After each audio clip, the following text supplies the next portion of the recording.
Unemployment among graduate youths is a major challenge in Kenya. After school, most of the youths move to major towns looking for white-collar jobs and eventually end up frustrated. Some opt to join criminal gangs and others get into drug abuse. After their university education, Mkulimasawa youths formed a group and ventured into chicken farming as a form of self-employment.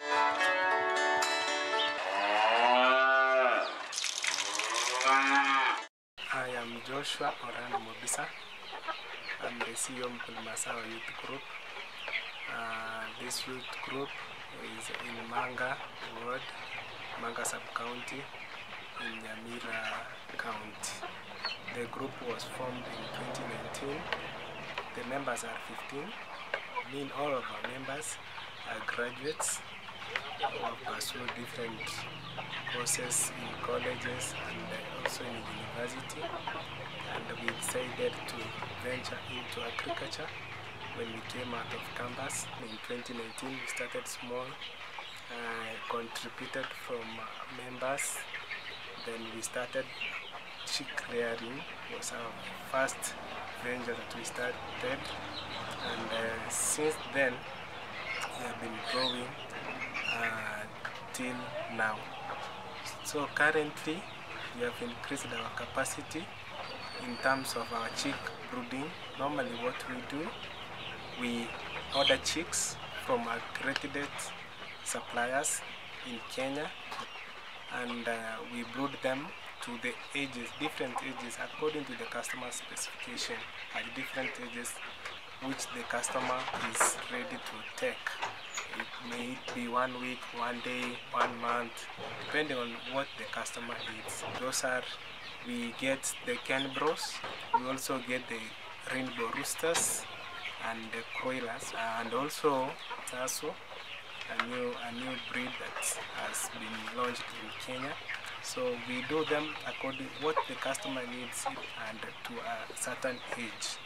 So we normally bring them at day old, we brood them in our brooders, different brooders. So we do the breeds differently so that we can separate them. So if the customer needs 50 rainbow roosters, we are able to tell him that these are rainbow roosters. My name is Albert Mokaya from Mkulimasawa. I am a graduate. I did a Bachelor of Science Agricultural Economics, and I also did a diploma in animal health and production. So here at Mkulimasawa, what I do basically, I am dealing with diseases and management basically, and also feeding. So let me start from brooding stage. So that before we bring these chicks, we do what we call disinfection, because our brooders, usually there are bacteria, there can be viruses that exist in our brooders. So we have to do disinfection before we bring our chicks. And then on the day that we are bringing our chicks, we do some preheating of our brooders. We warm them for 8 hours before we introduce our chicks. And then on feeding, basically on day one, we don't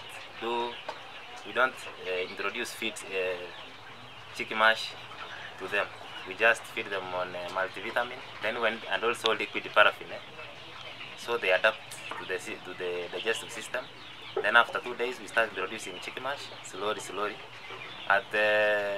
When they are about 2 days, about 3 days now, that is when we start with chicken mash. We do 13 grams for the first 1 week, then we come to 18 grams the second week. The third week we go to 30 grams, and then the fourth week 40 grams. So for the viral diseases, we basically do vaccination. On week 1 we start with Wimboro, then week 2 we do Newcastle. On week 3 we again do a second dose of Wimboro, and week 4 we do Newcastle dose 2. Then at week 5 we let them rest. At week 6 it's when we do fallpox. Then at week 7 we do deworming, at week 8, we do fall typhoid vaccination.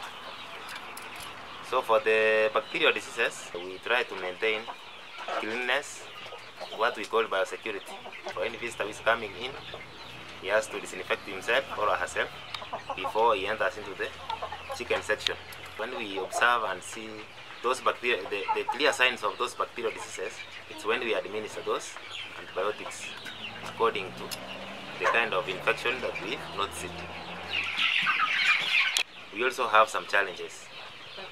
And the first challenge that we have actually is finance, because we don't have that adequate stock, because the demand is exceeding supply. Then the second one is the high cost of feeds. A 70 kg bag, it's going at 3,600, which is quite expensive. And now it impacts us, even on our M-Fugo farm. We are doing black soldier fly farming. Actually, it's at the initial stage. It's now that we are beginning. So soon, we are having a source of protein. You know, black soldier fly, as you know, it's a very good source of protein, about 55% protein. And we think if we manage to do it successfully, it's going to help us in reducing the cost of feeds. I'm James Mecha.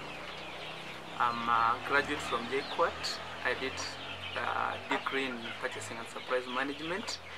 I'm currently in charge of marketing hapa kwa M-Fugo Sawa. Basically, we came together so that we can offer something that is unique in the market. And the thing that we are doing is we are selling poultry in a different way. We usually sell direct to the end user. For us, especially for the poultry, we've gone online. We have a page, M-Fugo Sawa. We have all the members, 15 members, have Facebook. They have social media. We are using them to advertise our chicks. We do a daily advert, and of course, we not only do it, we monitor it. Like everybody, lazima kila mtu afanye advert. We use our friends wanatulink with where kuna gradual shows, na tunawaambia the products that we have. And then there's also how now do we manage all these things. We have employed one of us to take our records so that we are able to update ourselves. And then for our customers, we have receipts and we keep their contacts, whereby we keep informing them of new offers that are zenye ziko kwa market. We not only sell kuku, tunauza pia na mbolea. Now we have two types mbolea. Kuna ile yenye iko na good saving, we sell it at 500 shillings per 70 kg. Na hiyo ingine yenye ina good saving, that one we call it pure, we sell it at 700 per 70 kg. My name is Damaris Keruba. I did my bachelor's degree in Chuka University of Entrepreneurship and Business Management. M-Fugo Sawa kila siku tunakujali. This youth group has got a future plan. But to brood our own chicks, if we are able to make our own chicks, it means that our capacity will automatically increase. Ndio maana kwa rogo yetu tumesema kila siku tunakujali.